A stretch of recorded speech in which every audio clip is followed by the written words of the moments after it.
Et un deuxième PowerPoint que je vais faire sur comment on va vers les autres sur l'espace public, pour vous aider à. On profite des webinaires pour vous donner un maximum d'informations puis de savoir-faire sur l'espace public. Donc là, je vais commencer par celui sur les violences urbaines. En plus, ça tombe bien puisque en même temps, c'est pas terrible. Vous entendez parler un petit peu de ce qui se passe à Dijon. Donc à Dijon, il y a des phénomènes. C'est bien parce que ça rassemble un petit peu ce qu'on a vu la semaine dernière, les phénomènes de bande. Il y a des bagarres bandes ethniques entre des Maghrébins ou des jeunes des quartiers de Dijon et la communauté tchétchène. On le voit actuellement, donc c'est complètement dans l'actualité, donc les phénomènes de bande. Et c'est aussi des violences urbaines, quoi. Je vais vous expliquer un petit peu ce qu'est les violences urbaines. Bon, c'est les violences collectives, c'est-à-dire que c'est plusieurs personnes ensemble qui se mettent ensemble pour commettre des délits. Enfin, des délits, des feux, ils brûlent des voitures, ils s'en prennent aux personnes, ils s'en prennent notamment aux institutions. On le voit bien qu'à chaque fois qu'il y a eu des violences urbaines, ce qui a été souvent saccagé, c'est surtout les voitures, les voitures qui ont brûlé. Parfois des symboles comme des centres sociaux, des bibliothèques, des écoles qui ont brûlé également. Vous voyez, c'est des violences collectives. Forme non instituée d'action collective faiblement organisée, c'est-à-dire que souvent ils répondent à une émotion et donc ils se mettent tous ensemble pour commettre des dégâts, c'est-à-dire que pour dégrader tout ce qu'ils ont autour d'eux, quoi, en même temps, quoi. Ils s'en prennent en général dans l'environnement où ils vivent, quoi. Ils vont pas si c'est sur un quartier, ils s'en prennent pas au centre-ville, ils s'en prennent dans le quartier où ils vivent. En même temps, les premières victimes des violences urbaines, ce sont les habitants eux-mêmes, et puis eux-mêmes en même temps, puisqu'ils saccagent ce qui leur appartient. Mais ça se passe aussi dans d'autres environnements. C'est comme quand il y a des émeutes dans les prisons, les détenus s'en prennent à leurs cellules, tout ce qu'il y a autour d'eux. Un petit problème sur mon PowerPoint, parce qu'à chaque fois, les titres, ils sont indiqués après. Je n'ai pas réussi à savoir comment je peux faire pour mettre le titre d'abord et puis après les commentaires ensuite, quoi. Je vais les mettre tous ensemble, voilà, comme ça. C'est des descriptions des violences urbaines, ce sont des violences destructrices où on détruit autour de soi. C'est souvent les voitures qui brûlent, c'est une exception française où en général quand il y a ces émeutes, les premières choses qui brûlent, ce sont les voitures, quoi. Donc après, ils s'apprennent aux voitures et après aux institutions publiques. Les incendies, c'est souvent la période où ils font des rodéos, avec les voitures en moto, ils font des rodéos, c'est souvent avec des voitures volées. C'est une façon spectaculaire de montrer qu'ils existent, mais aussi une façon de montrer aussi leur colère, quoi. Et il y a beaucoup de tapage, du bruit, du saccage. On le voit à ce moment-là, quoi. Ce sont des violences émotionnelles, c'est-à-dire que c'est sous le coup d'une émotion, ils ont perdu quelque chose, il y a eu un drame qui s'est passé, souvent la mort d'un jeune ou la blessure grave d'une personne en même temps. Donc forcément, c'est des émeutes collectives tous ensemble, quoi. Et spectaculaire, il y a des razzias, parce que dans les émeutes, dans les violences urbaines, il y a toujours des gens qui font les émeutes. Je vais vous expliquer après pourquoi ils font ces émeutes. Et il y a des gens qui en profitent. C'est-à-dire, ils en profitent pour faire des razzias, ils en profitent pour saccager, pour voler à l'intérieur. Ils cassent des vitrines, ils volent à l'intérieur. Ils profitent de ces émeutes pour s'enrichir eux-mêmes, quoi. Je vous montre un petit peu c'est très courant en France, les émeutes. Les premières émeutes, c'était en 81 au Maguette, à Vaux-en-Velin. Vaux-en-Velin, Mantes-la-Jolie, Louze-les-Bois, Noisy-le-Grand, Damary-les-Lys, Toulouse, Vauvert, Clichy-sous-Bois, Fréjus. On peut citer maintenant Dijon, puisqu'il y a eu des violences urbaines à Dijon. Donc, vous voyez, c'est très récurrent en France, les violences urbaines. En même temps, il y en a de moins en moins. Je pourrais vous expliquer pour la suite pourquoi il y a de moins en moins de violences urbaines. Après, c'est si vous me posez la question.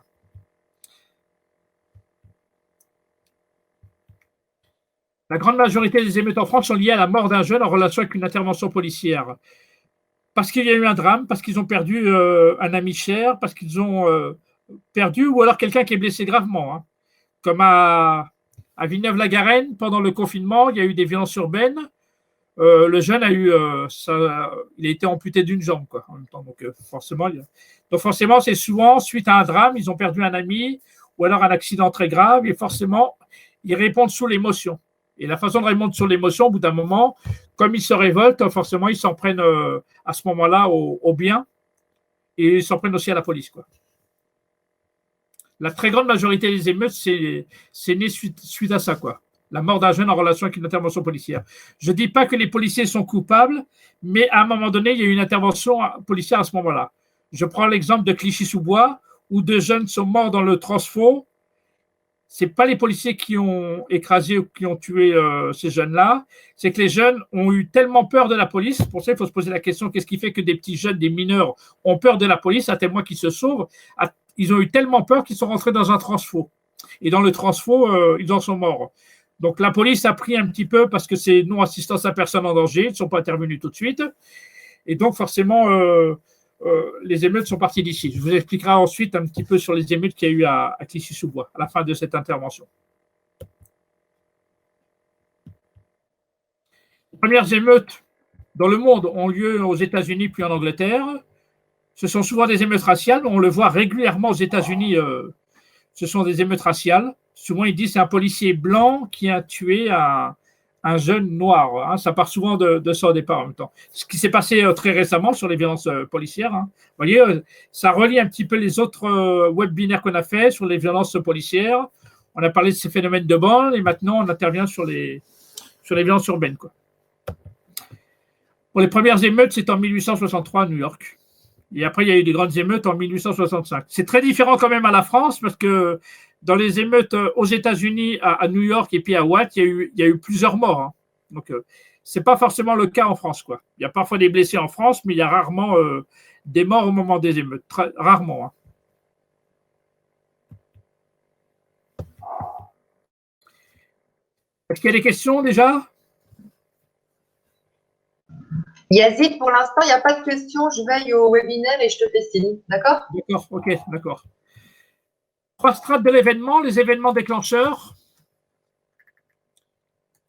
Les événements déclencheurs, je vous ai dit, c'est suite à l'émotion d'avoir perdu quelqu'un, l'émotion d'un drame, l'émotion de la mort d'un jeune, notamment, ou d'un adulte. Hein. Mais en général, c'est souvent des jeunes. Quand je parle des jeunes, c'est souvent des jeunes entre 13 et 25 ans. Donc là, c'est une réaction un petit peu épidermique. Ils ont perdu quelqu'un.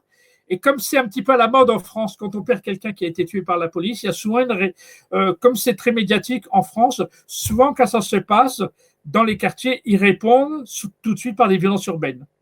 C'est une espèce de mode en France. On a l'impression qu'ils ont besoin de répondre de cette manière, quoi. Le climat de tension récurrente entre les jeunes et les forces de l'ordre. Souvent, les violences urbaines sont liées, bon, je vous ai dit à la mort d'un jeune en relation avec une opération policière, mais c'est souvent dans les villes où les rapports entre les jeunes et les policiers sont très conflictuels. Voilà. C'est un des facteurs aggravants. Dans les quartiers où les situations sont très conflictuelles entre les jeunes et la police, il suffit qu'il se passe un drame pour que ça puisse se déboucher sur des violences urbaines. Donc, la meilleure façon qu'on n'arrive pas dans les violences urbaines, c'est d'améliorer les relations entre les uns et les autres, et notamment les relations entre les jeunes et les forces de l'ordre. Et je pense que là, les médiateurs ont un rôle très important à améliorer les relations entre les uns et les autres. C'est vraiment le rôle, pour moi, de la médiation en même temps, quoi. Quand on a bien fait des médiations, il y a beaucoup moins de risques qu'il y a des violences urbaines derrière, quoi. Et le terreau sociologique de ces phénomènes, c'est que c'est souvent dans des quartiers populaires, dans des quartiers de pauvres, dans des quartiers où il y a beaucoup de jeunes, dans des quartiers où ils se sentent un sentiment d'exclusion. Donc, ça part souvent il y a plus souvent des violences urbaines dans des quartiers que dans des centres-villes. Parce que c'est lié aussi à l'environnement puis au peuplement de ce quartier, quoi. Il y a une dimension politique dans les émeutes, hein, c'est pas par hasard. Hein, c'est pour moi, les émeutes, c'est une façon de faire de la politique en même temps. Traduction, parce qu'il y a un vide politique dans les quartiers. Ils ont l'impression qu'ils se sentent exclus, qu'ils n'existent pas. Donc forcément, ça peut déboucher sur les violences urbaines, quoi. La disparition des militants, on le voit bien dans les violences urbaines. Au fur et à mesure, dans les quartiers, les classes populaires ont quitté les quartiers et à la place, on a mis des pauvres. Les leaders connus dans les quartiers qui ont réussi ont quitté les quartiers, on laisse les jeunes tout seuls. Les syndicats ont quitté les quartiers. Avant, par exemple, le Parti communiste était très implanté dans les quartiers. Les partis communistes ont quitté aussi ces quartiers. Donc, ils ont l'impression qu'il n'y a plus de leaders dans ces quartiers, de leaders positifs, hein. Et donc, forcément, les jeunes se trouvent entre eux, donc ils se sentent un petit peu perdus. Et donc, comme ils se sentent un petit peu perdus, leur seule façon de répondre, c'est parfois par la violence. Donc, ils ne sont plus canalisés comme dans le passé, où on pouvait éviter les émeutes, parce qu'il y avait des leaders positifs qui, à chaque fois qu'il y avait des drames comme ça, ils arrivaient à canaliser la colère des jeunes vers quelque chose de positif. Comme ces jeunes se sentent perdus, comme il n'y a plus de leaders, et donc forcément, ils répondent parfois, quand il n'y a plus personne en même temps, ils répondent par la violence. La non-reconnaissance par le pouvoir de la dimension politique. Les émeutes, c'est une façon politique de se faire entendre. Je vous donne la preuve de cela. À chaque fois qu'il y a des émeutes, ça ramène les médias. Hein, il y a des journalistes de toute la France qui viennent. On passe à la télé. Ça fait bouger les politiques. Ça ramène les experts. Les personnes qui sont dans ces quartiers, on leur donne la parole à ce moment-là. Vous voyez, c'est une façon d'exister et de prendre la parole d'une manière politique à ce moment-là. Parce que le quartier passe à la télé et c'est le moment de pouvoir dire des choses sur le quartier. Vous voyez, il y a une forme politique dans les violences urbaines. Elles sont parce qu'elles sont très médiatisées.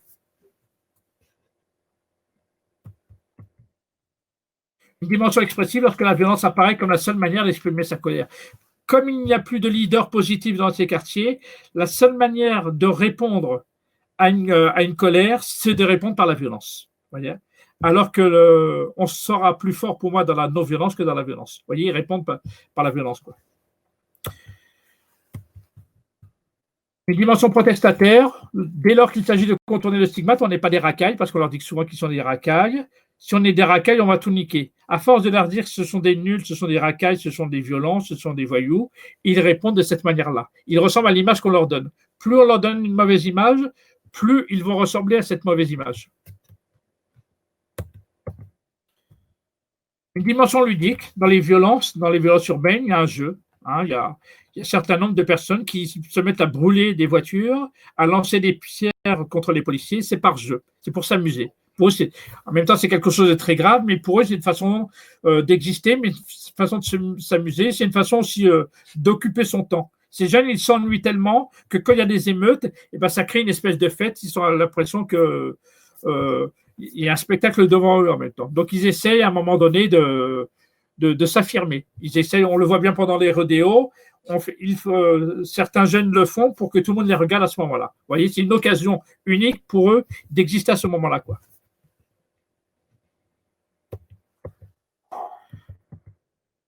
Ce que demande une dimension revendicatrice, souvent dans les émeutes, on entend toujours les mêmes mots.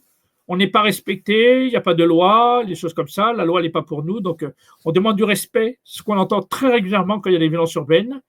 C'est la même justice pour tous, qu'on arrête de nous discriminer en vue du travail. C'est souvent les revendications qui en sortent, mais c'est souvent un ras-le-bol. À force de ne pas se sentir respecté, à force de sentir qu'il y a des injustices, à force de voir que entre les jeunes et la police, les rapports sont parfois très compliqués, les violences urbaines, c'est souvent la goutte qui fait déborder le vase. Au bout d'un moment, les jeunes, ils explosent. Et comme ils sont collectivement dans la même situation, ils répondent d'une manière collective face à cette injustice qu'ils vivent en même temps, quoi. Je vous donne quelques chiffres sur les émeutes de 2005, que vous avez sûrement entendu parler, les émeutes de 2005 qui sont parties de Clichy-sous-Bois suite à la mort de 2 jeunes dans le transformateur, Zedebouna, à Clichy-sous-Bois. Ça a eu lieu du 27 octobre au 17 novembre 2005. Il y a 274 communes qui ont été touchées, c'est-à-dire que beaucoup de villes en France ont répondu ils ont commis aussi les violences urbaines, parce que comme c'est très médiatique, comme ils ont trouvé que la situation de Clichy-sous-Bois était la même dans leur quartier, et donc tout le monde a répondu de cette manière, par les violences urbaines. Le coût des émeutes ont dépassé les 250 millions d'euros en France. Il y a eu 4 morts, 2 à Clichy-sous-Bois, un gardien à Trappes et un à Astin. Dégâts considérables. 11 500 policiers ont été mobilisés, puis les gendarmes, 217 fonctionnaires et militaires ont été blessés, 5 policiers mis en examen pour les violences illégitimes, c'est-à-dire les violences sur les personnes. Durant cette période, il y a eu 10 000 véhicules incendiés. Vous voyez, c'est quand même une mode en France qu'à chaque fois qu'il y a des violences urbaines, ce sont d'abord les voitures qui prennent. 233 bâtiments publics ont été incendiés ou dégradés, 74 bâtiments privés, 92 collèges qui ont été dégradés, 49 collèges, lycées, 106 écoles. Vous voyez les dégâts? Enfin, ces jeunes-là s'en prennent à des symboles. Les collèges, les lycées, les écoles, les mairies, les bibliothèques, ils s'en prennent. D'abord, ça fait partie de leur environnement, mais comme ça représente des symboles de la société, donc ils s'en prennent à cela, quoi. La Poste a une centaine de véhicules brûlés. La RATP, 140 véhicules qui ont été caillassés. Vous voyez, les dégâts, c'est énorme, quoi. Une quinzaine de bibliothèques ont été dégradées. 18 lieux de culte endommagés. 4 777 interpellations, 4 402 gardés en vue, 773 individus écroués, dont une centaine de mineurs.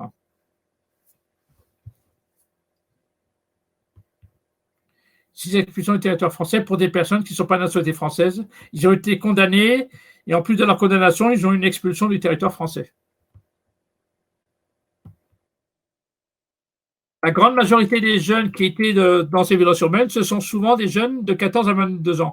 Je vous donne aussi ces chiffres parce que si ça arrive dans les quartiers où vous avez des violences urbaines, vous verrez qu'en très grande majorité, ce sont des mineurs qui sont impliqués là-dedans, quoi. Il y a quelques majeurs, mais la grande majorité, ce sont quand même des mineurs.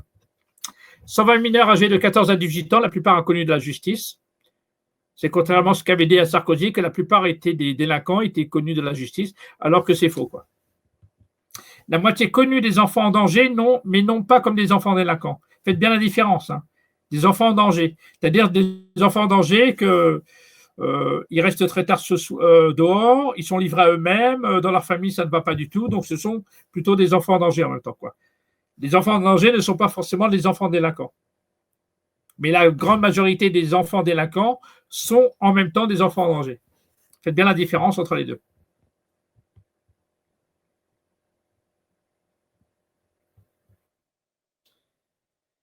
Jamais de villes n'ont été autant touchées, hein. Jamais un mouvement n'a duré aussi longtemps, pendant 20 jours de violence urbaine. Par exemple, à Dijon, ça fait 4 jours qu'il y a des violences urbaines sur Dijon à l'heure actuelle, quoi. Jamais la violence a coûté aussi cher, 250 millions d'euros.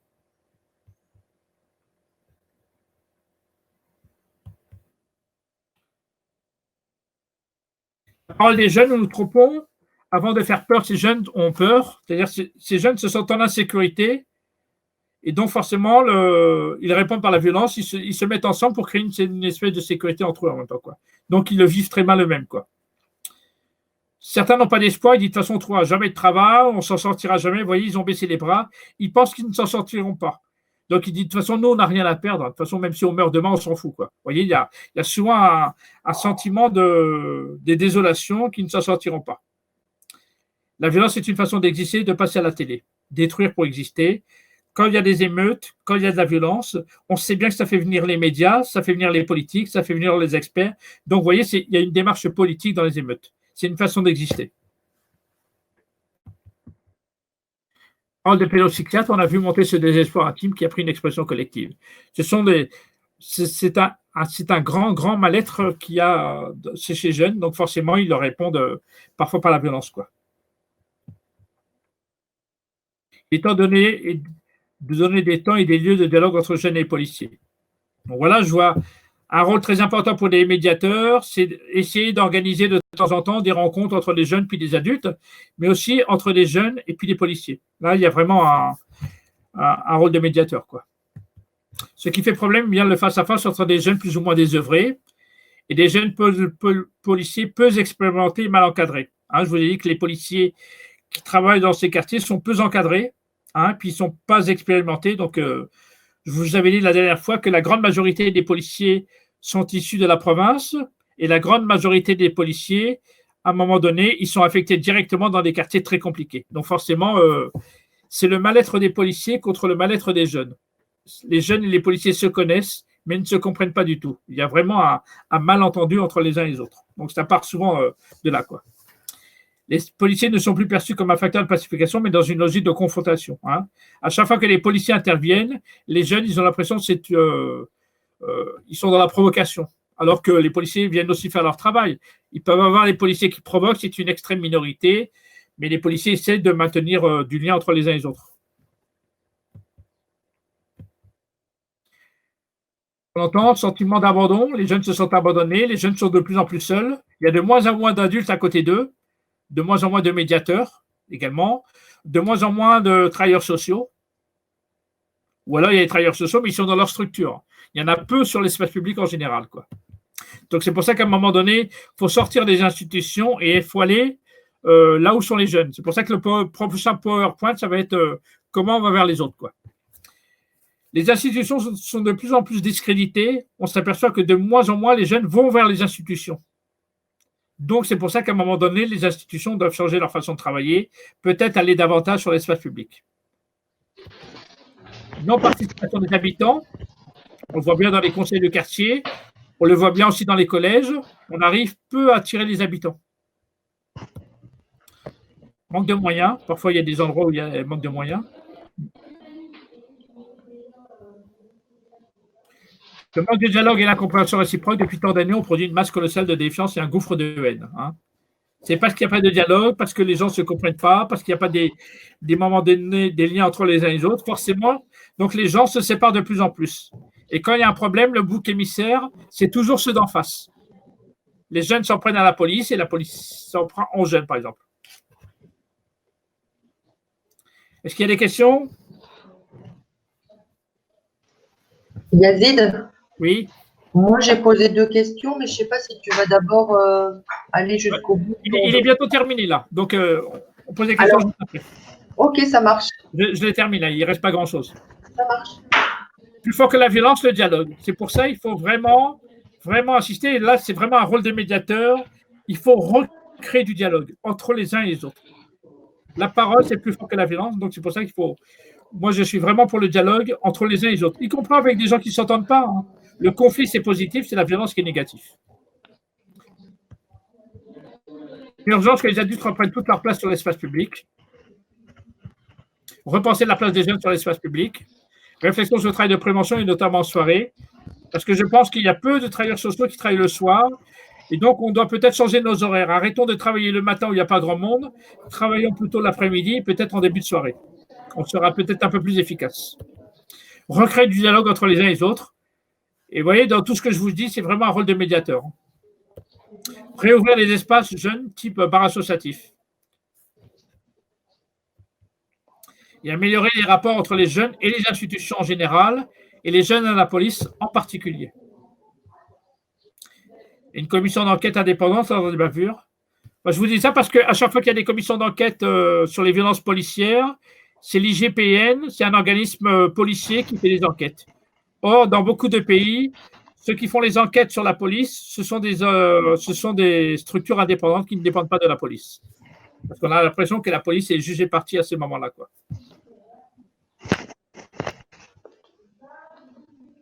Voilà. Quelques livres sur les émeutes. Mais je vais vous envoyer le PowerPoint. Là. J'ai fini ce PowerPoint. Est-ce qu'il y a des questions?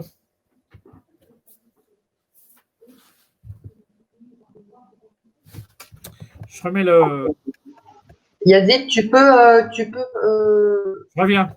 Voilà, revenir. Attends, je reviens aussi. Voilà. Alors, tu regardes les questions. Moi, j'en ai posé 2. Est-ce qu'il existe un observatoire des violences urbaines? Qui sont les acteurs qui sont vraiment à la tête de ces sujets au niveau national, au niveau régional? Est-ce qu'il y a des interlocuteurs privilégiés ou des ressources? Non, il y a pas. Il y a un observatoire sur les us et les zones urbaines sensibles qui parle à un moment donné sur les violences urbaines, mais il n'y a pas d'observatoire là-dessus. Après, il y a des experts qui ont travaillé sur cette question. Hein. C'est les personnes dont tu as proposé les livres. Sébastien Rocher, Laurent Micheli ont beaucoup travaillé sur les violences urbaines. Michel Kokoreff, c'est les sociologues qui ont travaillé beaucoup sur les émeutes. Alors, une autre question, comment, au moment où ça se déroule, on coordonne une gestion d'une situation comme celle-là? Est-ce que toi, tu sais, tu as déjà fait partie, tu as déjà... Oui, j'en fais pas forcément partie, mais je connais comment ça se déroule. En général, dans les villes, dans le cadre du CLSPD, le Conseil local de sécurité et de prévention de la délinquance, ils ont préparé, par exemple, une cellule de crise. Une cellule de crise qui est préparée au niveau de la ville.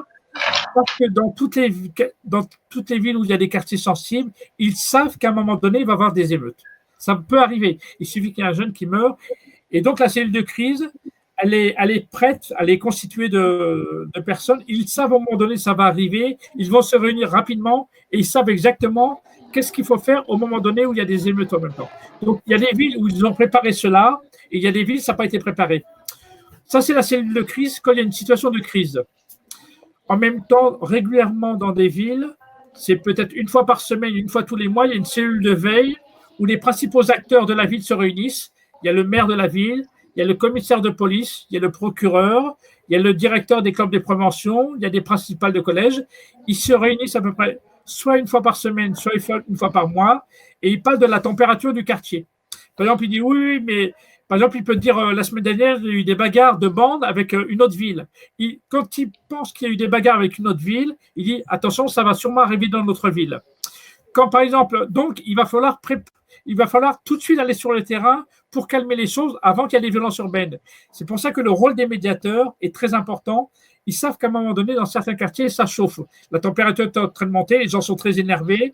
Si on ne fait rien, ça va déboucher sur des violences urbaines. Si la ville a des médiateurs sur la ville, des éducateurs, des animateurs, la ville demande à ces gens-là, ces éducateurs, ces travailleurs sociaux, d'aller sur le terrain et d'aller tout de suite parler avec les jeunes pour casser des rumeurs. Parce que si on ne casse pas les rumeurs deviennent des vérités. Et ça s'appelle des cellules de veille. Ils se réunissent régulièrement pour noter un petit peu la température du quartier. Je prends un exemple. Imaginez que hier, dans la ville de Reims, les policiers ont tué un jeune ou alors ils sont responsables de la mort d'un jeune. On sait tout de suite que dès le lendemain, il pourrait avoir des émeutes. Et donc, forcément, on réunit un certain nombre de partenaires pour leur demander d'aller sur le terrain pour essayer de calmer les choses. Vous voyez, on peut limiter les violences urbaines à condition que ça a été préparé à l'avance. C'est comme dans les cellules de crise. Si on n'a pas préparé une cellule de crise avant la crise, le jour de la crise, on va être complètement débordé. Vous voyez, on prépare les événements avant qu'ils arrivent. Quand tu dis préparer, ça veut dire avec des scénarios de travail et puis des acteurs des scénarios prévenus, etc. C'est-à-dire, on anticipe sur les événements. On sait que ça peut arriver, donc on anticipe sur les événements. On va préparer un groupe de travail, une cellule de crise, que le jour où il y aura des émeutes, on sera prêt. C'est comme je prends dans les aéroports, Air France, ils savent qu'à un moment donné, il y a un avion qui va tomber et qui va se cracher.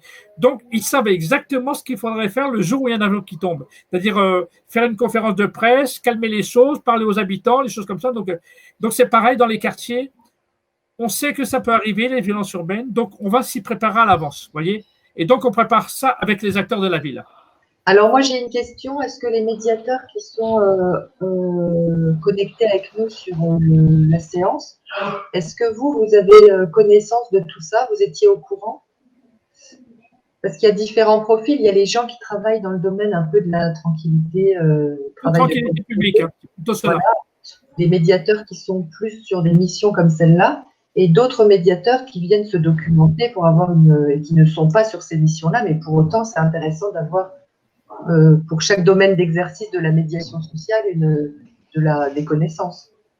Donc voilà, si vous voulez réagir, à savoir si vous étiez au courant, est-ce que vous suivez, et après, comment, si on est un acteur de territoire, on a un retour de ce qui se passe dans ces instants de coordination. Comment moi, même si je suis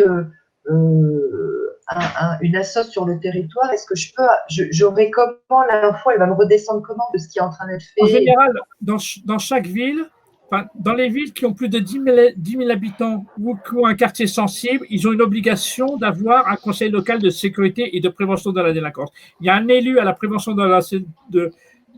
sur les questions de prévention de sécurité. Il y a souvent un coordinateur et c'est à cette personne-là c'est lui qui a tous les renseignements. Et si par exemple un médiateur est au courant qu'il y a des jeunes, ils veulent se battre avec un autre quartier.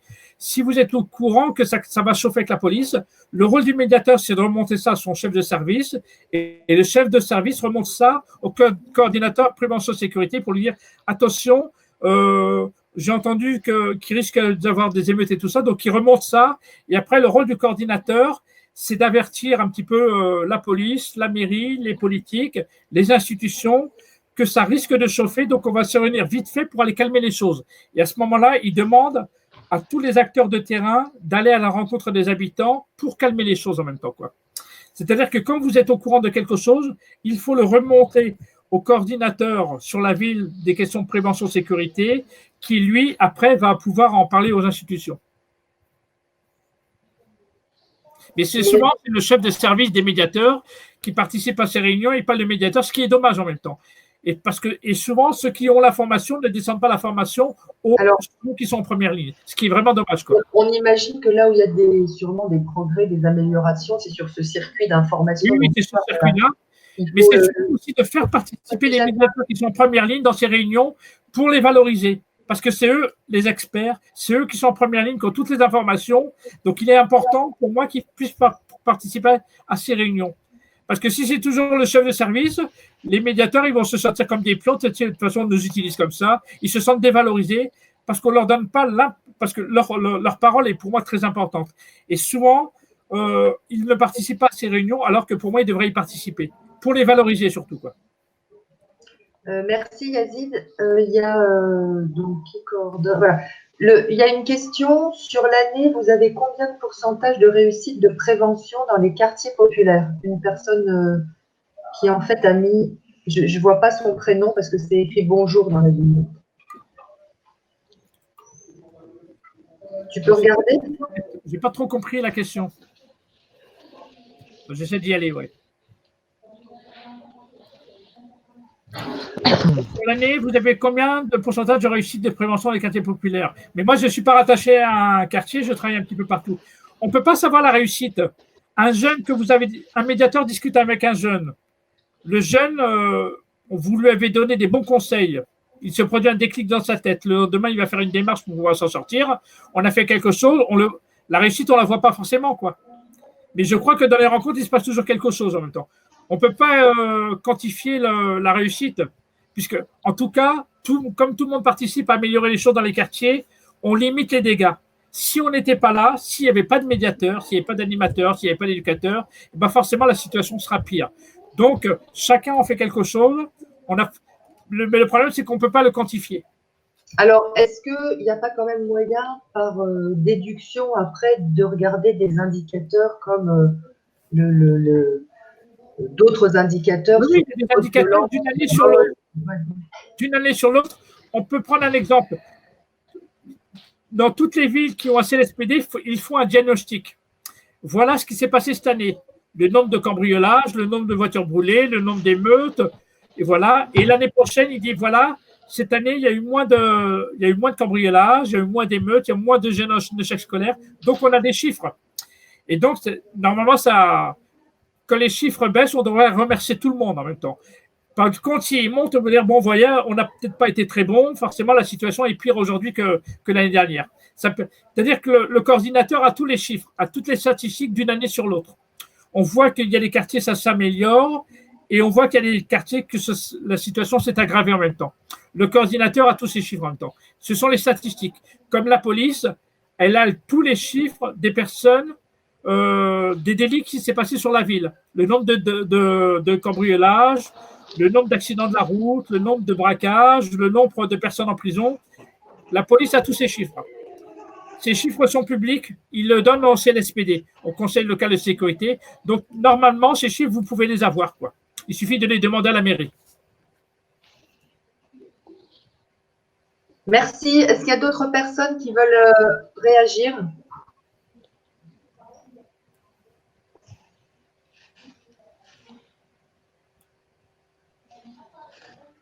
J'attends de regarder les questions. Pour l'instant, les personnes disent dans le chat que l'intervention est claire. Donc, je te propose de continuer, si tu veux bien, sur ta deuxième partie. Juste avant, je vais donner une explication, puisque moi, j'ai beaucoup été dans les violences urbaines. Je prends un exemple de moi-même, quoi.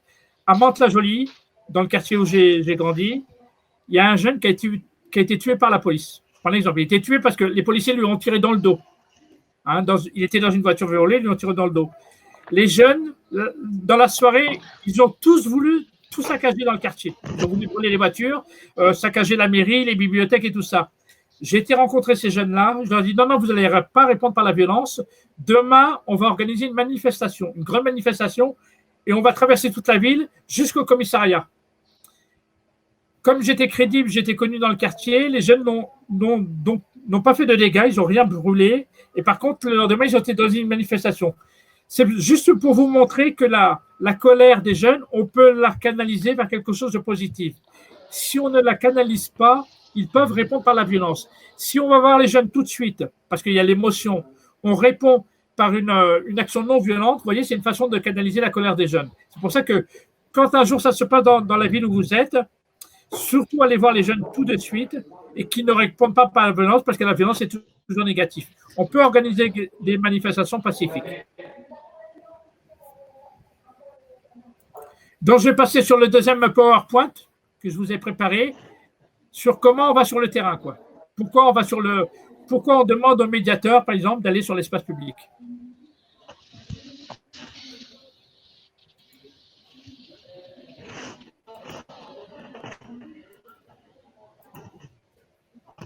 Bon, je vais enlever celui-là.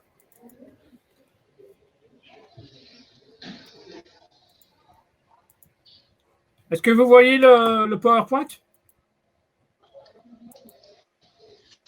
Ça marche? Oui, on le voit.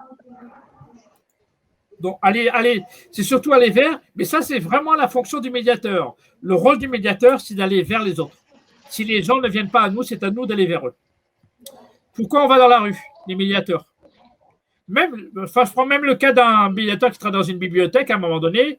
Il y a des jeunes qui ne fréquentent pas les bibliothèques, donc le rôle du médiateur qui travaille dans la bibliothèque, c'est d'aller à un moment donné sur l'espace public et d'aller voir des jeunes et aussi de les encourager à venir à la bibliothèque ou dans le centre social ou autre. Si le public ne vient pas à nous, c'est à nous d'aller au-devant du public. Parce qu'on s'aperçoit que beaucoup d'habitants de ces quartiers, beaucoup de jeunes, ne vont pas vers les institutions, ne vont pas à la bibliothèque, ne vont pas au centre social. Donc notre rôle, en tant que médiateur, mais aussi en tant qu'adulte, c'est d'aller à la rencontre de ces jeunes sur l'espace public, d'aller les voir et de les inciter à venir, quitte à ce que vous les preniez par la main. Parce qu'on pense que plus les jeunes vont fréquenter les institutions, mieux ça ira pour eux. C'est faire du lien social, rencontrer d'autres habitants que vous ne faites pas. Vous connaissez, en général, les médiateurs ou les institutions, vous connaissez que le public qui vient vous voir dans les institutions. Tout le public qui ne vient pas vous voir et qui pourrait y venir, parce qu'il y a un intérêt à venir dans ces institutions, ce sera important. Et donc, vous ne les connaissez pas. Alors que quand on ouvre des structures dans des villes, c'est pour tout le monde. Or, on s'aperçoit qu'il n'y a qu'une petite partie de la population qui va dans ces structures. Donc, notre rôle à tous, c'est d'aller chercher ces habitants dans les quartiers et de retisser des liens avec ces habitants.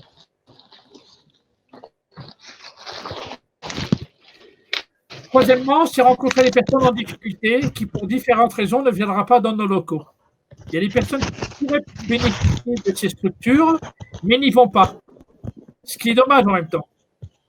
Donc, à un moment donné, il faut aller rencontrer notamment ces publics en difficulté et essayer de les convaincre de venir là où vous êtes, dans les institutions. Il faut bien que quelqu'un fasse un pas. Et je pense que les gens, les professionnels, les acteurs et les médiateurs, c'est à eux aussi de faire un pas vers les personnes qui ne viennent pas faire un pas. Il faut bien que quelqu'un commence à faire le pas vers l'autre. C'est apprendre à mieux connaître sa ville et ses habitants. Il y a des gens qui travaillent dans des structures et qui ne connaissent pas du tout la ville où ils travaillent. Ils ne connaissent même pas le quartier. Dès qu'ils sortent de leur structure, ils prennent leur voiture, ils rentrent chez eux. Or, à un moment donné, quand on travaille dans une ville, il faut connaître et la structure où on est, mais il faut connaître la ville. Donc, à un moment donné, il faut sortir du lieu où on travaille et aller se promener dans la ville, rencontrer les gens là où ils sont.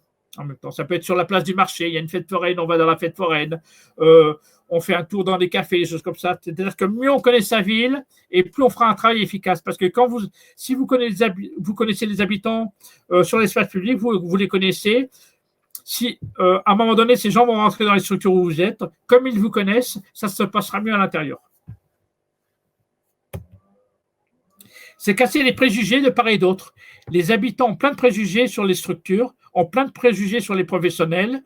Donc, si à un moment donné, vous passez du temps avec eux, ça va faire diminuer les préjugés. Vous avez aussi les préjugés sur les gens, sur les jeunes, sur les délinquants, sur les pauvres, sur les riches. Chacun a des préjugés. Donc, pour diminuer les préjugés, il faut que chacun fasse un pas vers l'autre et dialogue ensemble. attitude à avoir quand on va sur l'espace public. Le fait d'aller vers implique non seulement d'être prêt dans sa tête, mais aussi d'être en ouverture à l'autre. Si vous n'êtes pas prêt pour y aller, n'y allez pas parce que vous risquez de faire peut-être une mauvaise action, vous risquez à un moment donné de créer un problème avec la personne que vous avez en face de vous en même temps. Donc, il faut être prêt. Soyez prêt dans votre tête. Soyez, par exemple, quelqu'un qui a une mauvaise humeur, c'est peut-être pas le moment de sortir. Parce que si vous êtes de mauvaise humeur, si par exemple 5 minutes avant vous êtes engueulé avec votre femme et puis vous allez sur l'espace public, s'il y a une personne en face de vous qui ne vous parle pas, eh ben, c'est la personne qui va prendre en même temps, quoi. Donc, y aller quand vous êtes bien dans votre tête. Y aller quand vous êtes de bonne humeur. Y aller quand vous êtes prêt en même temps. Deuxièmement, il faut décoder une attitude, capter un regard, une émotion, une demande souvent dissimulée sous un masque d'apparence. Vous êtes sur l'espace public, il y a des gens qui aimeraient peut-être vous parler, mais ils n'osent pas venir, ils n'osent pas s'approcher. Peut-être vous avez vu dans leur regard qu'ils sont prêts à venir, mais ils n'osent pas, par timidité, par peur, parce qu'ils ont peur de passer pour des imbéciles. Donc, essayez de capter ça et aller vers les autres en même temps. Commencez à dire bonjour aux personnes, commencez à tendre la main, commencez à dialoguer un petit peu avec eux, comment ça va, quel temps il fait. Vous demandez même un renseignement à ces personnes. Le fait, c'est de créer ce lien en même temps. Créer ce lien, c'est-à-dire oser parler aux personnes qui sont en face de vous. Donc, il y a des gens qui n'osent pas, vous faites le pas, et puis après, une fois que vous êtes avec eux, peut-être qu'ils vont oser vous parler. Il dit oui, je vous ai vu une fois dans la bibliothèque, mais je n'ai pas osé y rentrer à l'intérieur. Peut-être, vous voyez, c'est une façon aussi d'approcher les gens. Donc, essayez à un moment donné de les faire parler, quoi. Il s'agit d'être disponible, présent dans le quartier pour observer, écouter, dialoguer, répondre aux questionnements. Hein, il faut aller vous promener dans un quartier sans parler à la personne et vous regardez ce qui se passe autour de vous. Vous asseyez dans un banc où vous voyez tout le quartier et rien qu'en observant le quartier dans lequel vous travaillez ou dans la ville où vous travaillez, vous allez voir beaucoup de choses. Je prends un exemple, allez à la sortie d'une école et puis regardez ce qui se passe. Vous allez voir qu'il y a des parents, vous allez voir les jeunes, vous allez voir ceux qui se fréquentent entre eux, vous allez voir que les garçons sont entre eux, les filles entre eux. Il y a des gens qui se mélangent, il y a des gens qui ne se mélangent pas.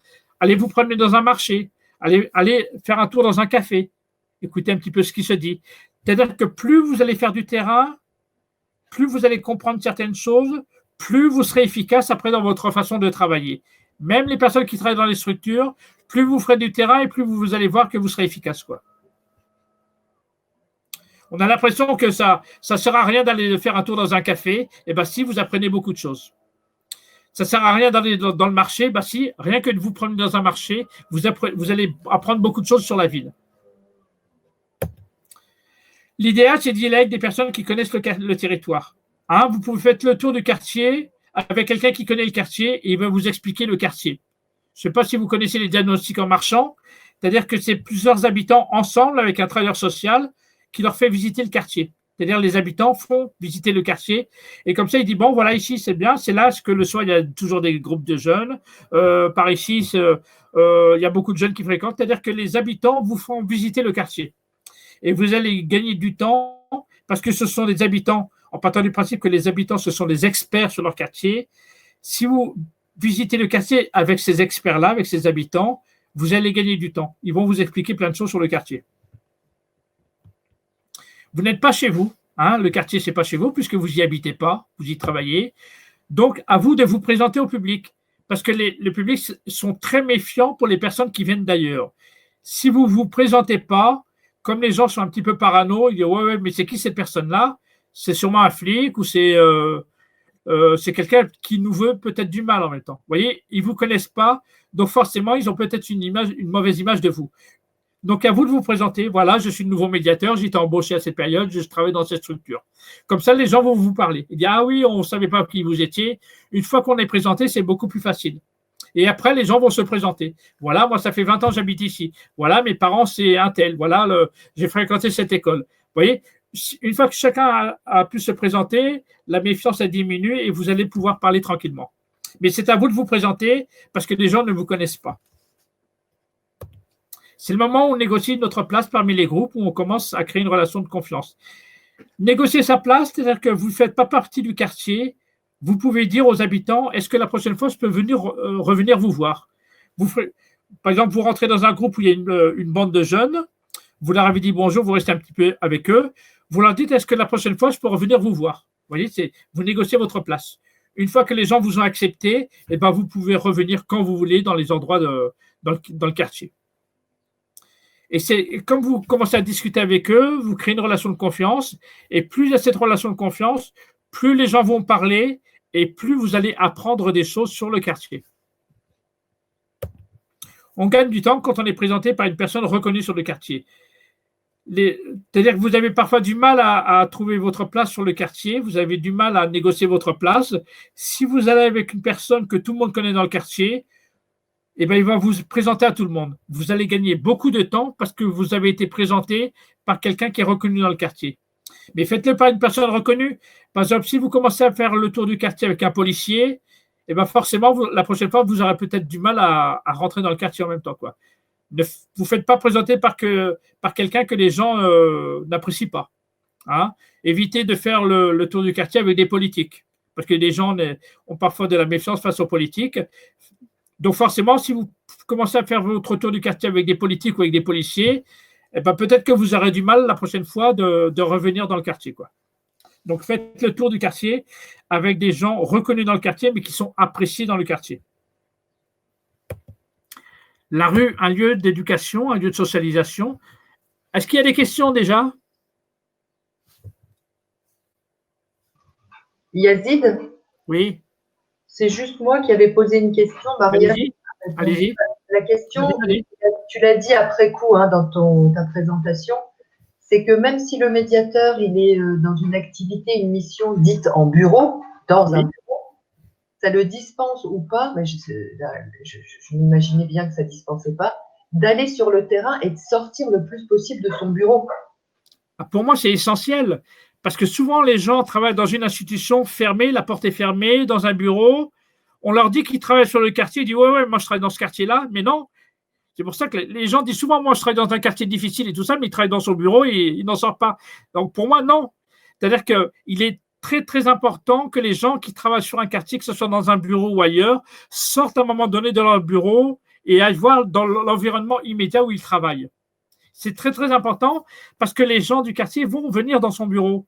Mais s'ils les ont vus à l'extérieur, ça sera peut-être plus facile pour eux. Y compris les gens qui sont rentrés dans le bureau et qui, quand le médiateur sort à l'extérieur, il va boire un café, il va dans un restaurant, il se promène dans la rue ou dans un marché, il va reconnaître les personnes, ils vont se dire bonjour et les gens auront une toute autre image de cette personne. Je prends un exemple sur les enseignants. Les enseignants, on les voit que dans les écoles. Si les enseignants sortaient un petit peu plus de leur école et là, à un moment donné, dans la maison des jeunes, dans le centre social ou sur le marché ou dans un café, les gens auront d'autres rapports avec ces enseignants. C'est pour ça que quand on travaille dans un quartier ou dans une ville, à un moment donné, pour être reconnu, il faut sortir de son bureau, du lieu où on est, pour aller voir les gens sur l'espace public. Et il n'y a pas de mystère. Hein. Plus vous ferez du terrain, plus vous serez sur l'espace public, plus vous serez reconnu dans la structure où vous êtes en même temps. Il n'y a pas de mystère, surtout si on est médiateur. Parce que le rôle des médiateurs, c'est aussi d'aller vers les autres et aller voir les personnes qui ne viennent pas vers vous. Peut-être qu'ils ont vraiment. Je pense que ça sera. Les gens ont besoin d'aller dans votre structure parce que la structure elle peut apporter quelque chose à ses habitants, mais ces habitants n'y vont pas. Donc, c'est au médiateur d'aller chercher ces habitants-là et pour les faire venir dans ces structures en même temps. C'est pour ça que donc il n'y a pas de. On ne peut pas faire l'impasse, il faut aller sur l'espace public, aller voir les habitants là où ils sont. Est-ce que j'ai bien répondu ou mal répondu? Très bien répondu. Merci. Je vous donne d'être valorisé moi aussi, hein, comme tout le monde. Est-ce qu'il y a d'autres questions? Continue, ça se passe très bien. Bon, je continue. La rue, c'est un lieu de socialisation, c'est un lieu où il y a tout le monde. Tout le monde est dans la rue, à un moment donné. Les habitants, les travailleurs sociaux, je dis les politiques, ils n'y sont pas trop, malheureusement. Vraiment malheureusement, quoi. Mais c'est l'endroit où tout le monde se rencontre. C'est un lieu de mélange, c'est un lieu de socialisation, c'est un lieu où on apprend à grandir. On apprend à grandir parce qu'on est avec tout le monde en même temps. Mais en même temps, c'est un lieu de déviance. C'est là où on commence à commettre les premières incivilités. C'est un lieu de rencontre, de brassage et de passage. Donc, c'est un lieu où il faut y aller, notamment si on est médiateur, parce que c'est un lieu de rencontre. Le meilleur lieu de rencontre, c'est l'espace public. Donc, à un moment donné, il faut aller sur sur l'espace public pour créer de la rencontre avec les autres. La rue, c'est aussi un lieu de refuge. Je prends un exemple. Des fois, les jeunes, ils ne sont pas bien chez eux, ils vont dehors. Ils se sentent peut-être mieux à l'extérieur que chez eux. Bien sûr, quand des jeunes, ils fuguent, vous voyez, ils fuguent où? Ils se mettent à l'extérieur. Les SDF sont dehors. Pour ça, c'est un lieu de refuge parce que c'est un lieu où tu te sens bien. Il y a des gens qui ont l'habitude d'être dans la rue. C'est l'endroit où ils se sentent le plus en sécurité parce qu'ils sont avec tout le monde et ils savent que s'il y a un problème, ils savent que les habitants vont intervenir. C'est pour ça que plus il y a du monde, plus on se sent en sécurité. On se sent plus en sécurité dans un lieu où il y a du monde que dans une forêt où il n'y a personne ou dans une petite ruelle où il n'y a personne. C'est pour ça que c'est un lieu de sécurisant pour certaines personnes. Elle offre aux mineurs un espace de liberté, de libération de leur suite parentale. Les jeunes, à un moment donné, les enfants, notamment les ados, ils ont besoin de quitter le milieu familial et d'aller dans la rue pour retrouver des jeunes de leur âge en même temps. On apprend à grandir avec les autres. Donc, ils se sentent libres quand ils sont à l'extérieur parce qu'il n'y a pas le regard des parents.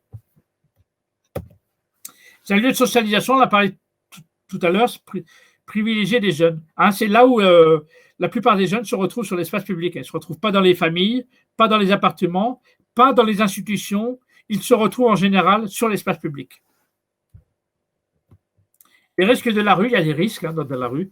C'est un espace de rencontre, de lien social, mais c'est aussi un lieu où il y a de la sécurité. Parce qu'il y a des incivilités, parce qu'il y a de la délinquance, parce qu'il y a un lieu où il peut y avoir des affrontements entre les uns et les autres. Donc, c'est un lieu qui peut faire peur en même temps. Il peut se passer plein de choses sur l'espace public.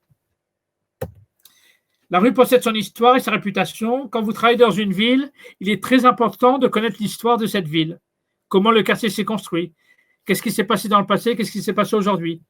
Par exemple, je prends un exemple, si vous habitez à Clichy-sous-Bois, c'est bien de savoir que c'est à Clichy-sous-Bois, en 2005, il y a eu des émeutes. C'est important de connaître un petit peu l'histoire et la réputation du quartier.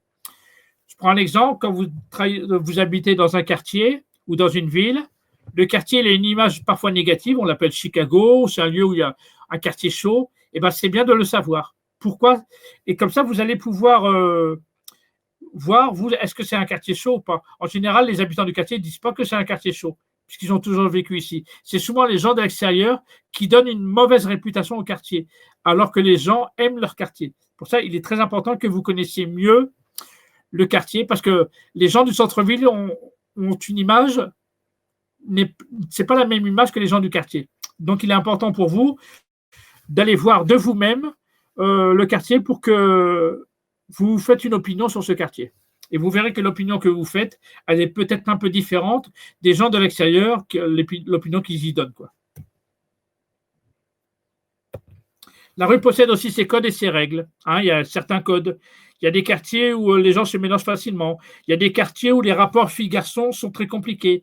Il y a des quartiers où les rapports entre les jeunes et la police est compliqué. Par contre, dans d'autres quartiers, ça se passe très bien. Voyez. Donc, c'est bien de connaître un petit peu comment fonctionne chaque quartier. Il y a des quartiers où si tu dis une insulte, ça passe très, très mal.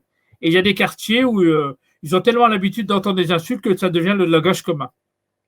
Donc, c'est pour ça que faites attention, chaque quartier a des règles différentes. Et c'est important de connaître ces règles. C'est aussi un lieu de danger. Il y a du danger parce d'abord, il y a des voitures qui peuvent rouler très vite, il y a des motos, il y a des vélos, il y a des délinquants, il y a des incivilités, il y a tout ça qui se passe en même temps. Donc, il y a toujours un risque. Il y a des gens. On sait que quand on vit dans le quartier, il y a des endroits où il y a souvent des agressions.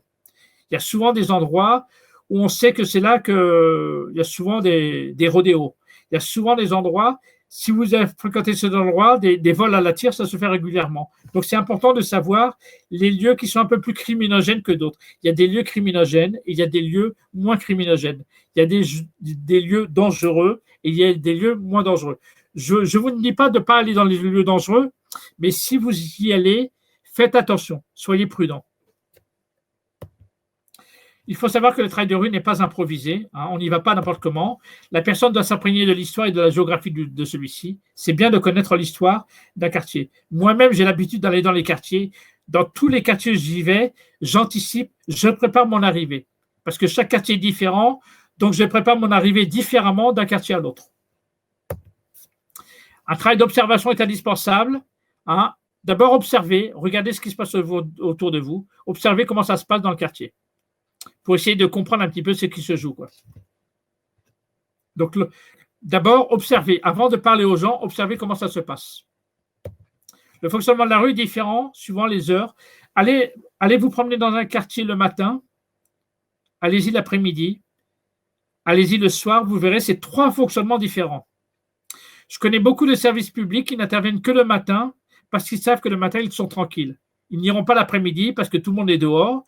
Ils ont peur à ce moment-là. Et le soir, ils disent non, le soir, il y a plein de gens qui disent moi, le soir, je ne sors jamais parce que c'est trop dangereux. Vous voyez ?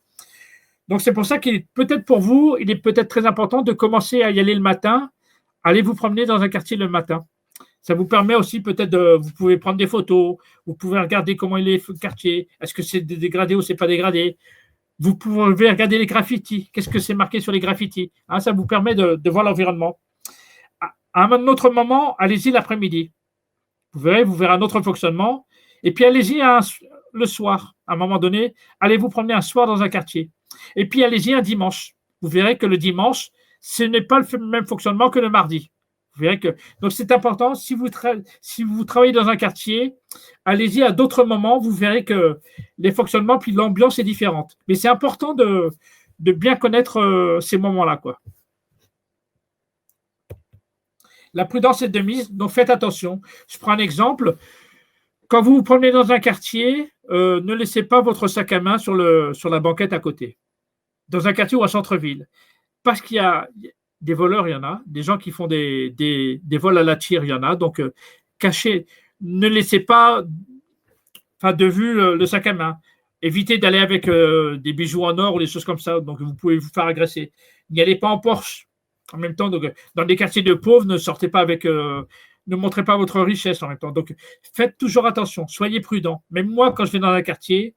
je suis prudent parce que parmi le public, quand je fais des médiations nomades le soir avec mon camion le soir, je sais que parmi le public, il y a aussi des délinquants, il y a aussi des voleurs, donc je fais attention à tout ça en même temps. Donc il faut être prudent, je ne laisse pas une porte ouverte parce que je sais qu'il y a des tentations, il y aura toujours parmi tous les habitants, il y a une extrême minorité de personnes qui se comportent mal et donc il faut se prémunir de cela en même temps. Donc soyez prudents, faites attention à ce que vous faites.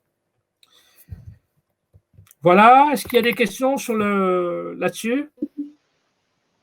Pour l'instant, rien dans le chat, mais si des personnes veulent en poser maintenant, elles peuvent prendre la parole. Oui, il reste 20 minutes sur le... Enfin, non, c'est-à-dire qu'il faut toujours faire attention partout où on va. Que ce soit dans un quartier ou en centre-ville ou ailleurs, il faut toujours être prudent en même temps. Parce que parmi tous les habitants qu'on rencontre, il peut y avoir une personne qui se comporte d'une manière différente. Il peut y avoir... quelqu'un qui commet un délit, il peut avoir quelqu'un qui a des mauvaises idées sur les autres. Il peut avoir un fou. Hein, il y a parfois un genre qui est complètement fou. C'est comme dans le métro. Ne vous mettez pas juste à côté des quais. Parce qu'il peut toujours avoir un fou qui vous jette sur les quais, qui vous jette et vous faites écraser à ce moment-là. Faites toujours attention, il faut être toujours prudent, quels que soient les environnements où on est, quoi. Yazid, tu as fini ton PowerPoint? Oui, c'est fini. Je retourne. Ok. Eh ben, je vais proposer de couper la séance, hein, l'enregistrement, puis après on pourra parler librement. Ça va? Ok, oui, ça va, oui. Ok, eh ben alors.